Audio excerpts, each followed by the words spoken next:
बिस्मिल्लाहिर्रहमानिर्रहीम।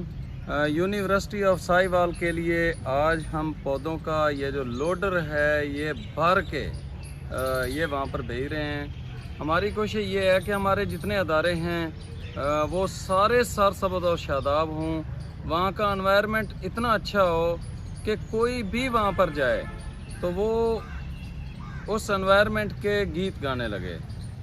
वहाँ पर बीमारियाँ ना हों, वहाँ पर साफ़ सुथरी ऑक्सीजन उनको मिलती रहे, वहाँ पर जो मौसम है वो अच्छा हो, गर्मी कम हो और उसके अलावा जो फ़ज़ा है वो बिल्कुल साफ़ हो। तो आज हमने नुमाइशी पौधे, फूलों वाले पौधे और इस तरह के जितने ये पौधे हैं वो सारे हम सायादार वगैरह वो हम भेज रहे हैं और इंशाअल्लाह हमारी कोशिश होगी कि हम इसी तरीके से अपने तमाम जो कॉलेजेस हैं, जो यूनिवर्सिटीज़ हैं, जो हॉस्पिटल हैं, उन सब को सरसब्ज़ और शादाब कर सकें।